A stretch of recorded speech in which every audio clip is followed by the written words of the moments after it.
Yes po, oo naman po. So ever since po I was a kid, actually kinukwento po ni Mommy na si Mommy din po kasi nakikinig talaga ng side A ever since she was in the young days.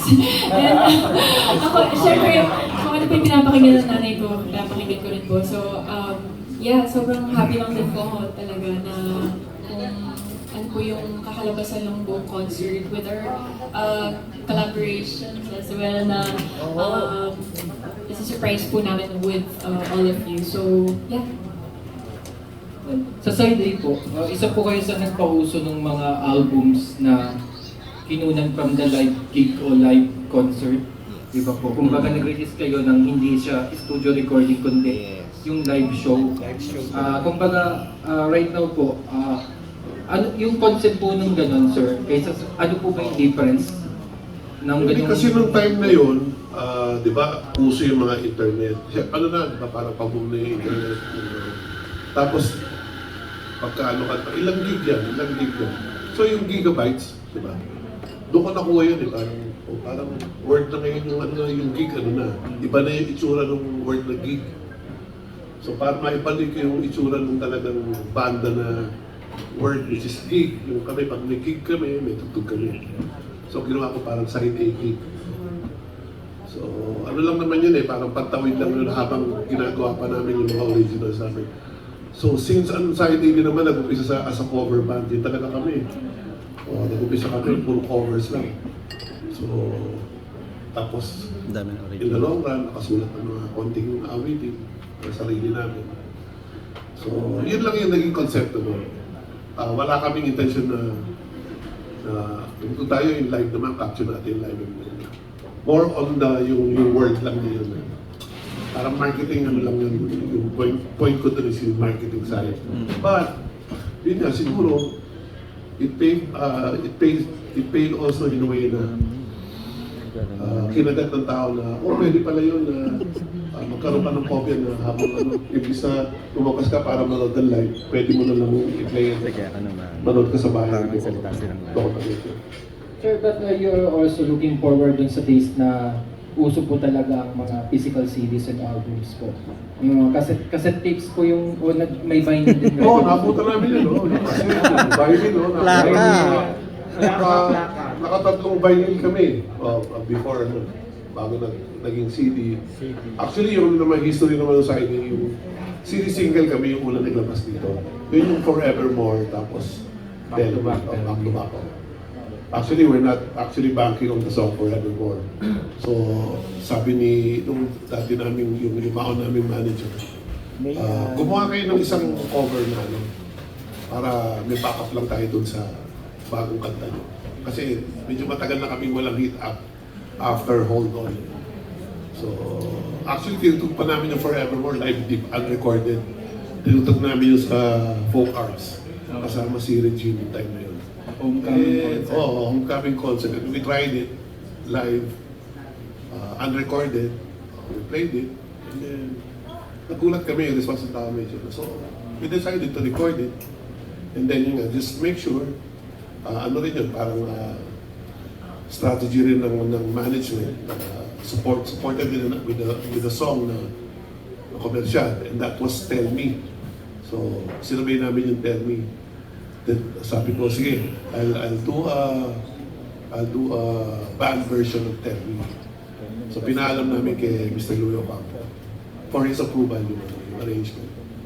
And then when he liked it, we went through with the project. So, side A single.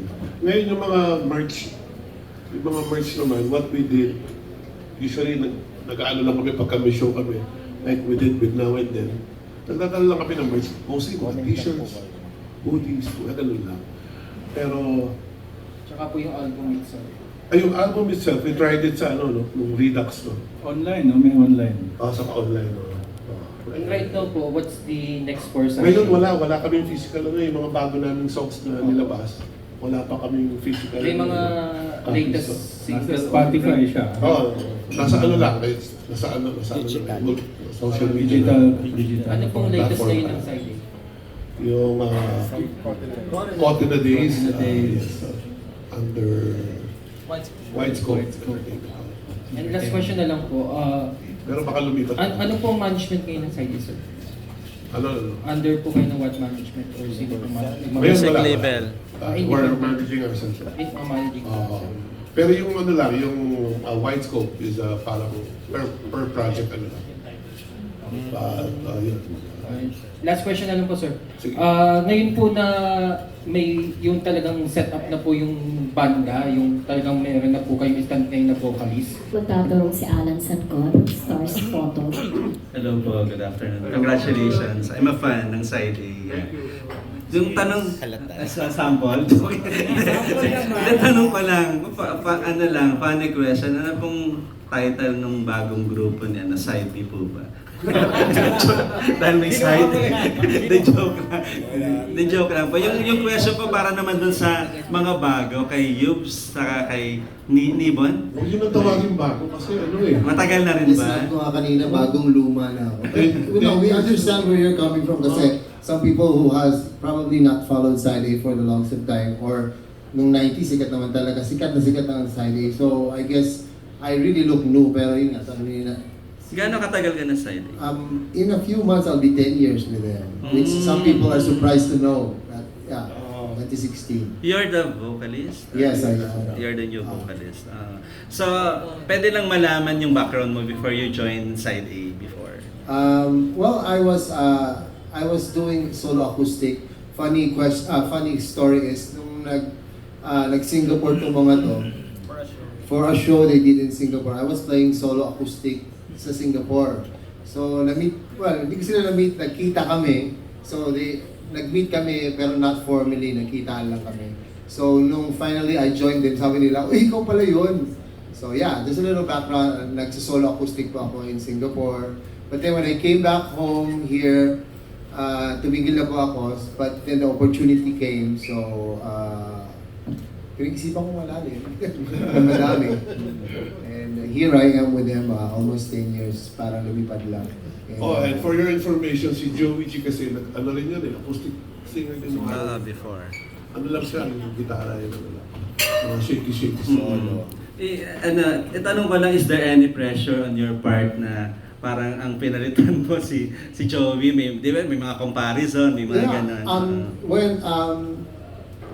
When I mentioned kanina na pinag-isipan ko ng malalim, that was one of the things that I thought about. Kasi I was fully aware na, syempre darating yun eh. People will always compare you kahit na it's not even a question or sino yung magaling, it's just because syempre he's been identified with Side A for the longest of time. So it was natural. And yung tanong mo na pressure, yes, every time there's pressure.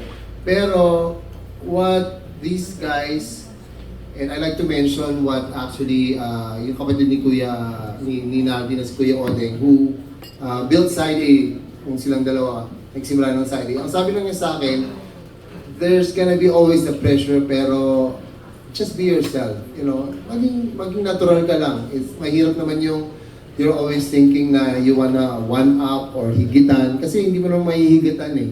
Kasi ang impression ng ibang tao is really different. You cannot please everybody, you can please some, but you cannot really please everybody. So ako lang, I always tell myself, I'm gonna be myself, I just do my best, and ang mahalaga lang sa amin, masaya yung tao, and that's yun ang punot dulo nung kung ba't namin ginagawa to. And probably, tataka kayo, ilang 40 years na ba? Oo. Ganyan din lang. Hindi, saka ano eh, parating ganun eh, people tend to focus on the, Nasa unahan. Individual.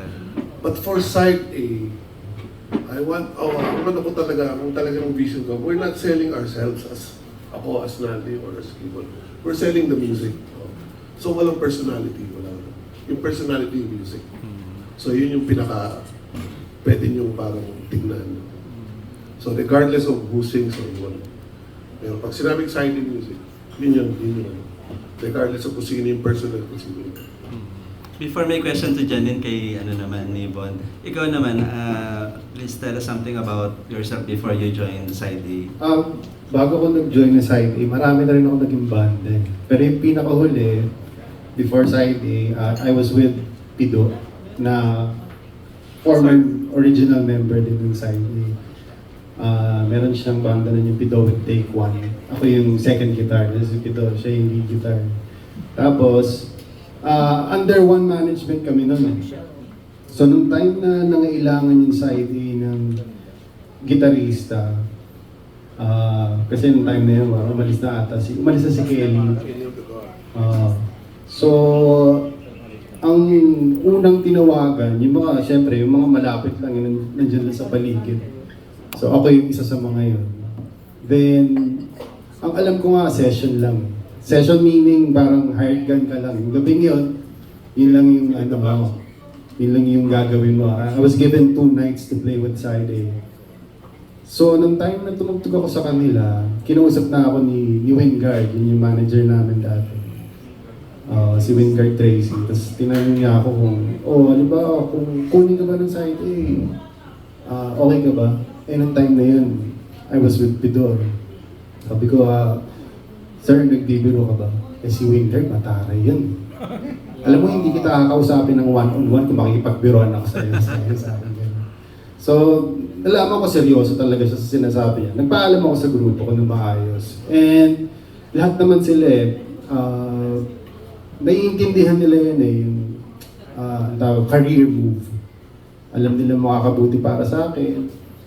So yun, pumayag sila. And then eventually, I joined the group. Saka makakabuti rin sa amin.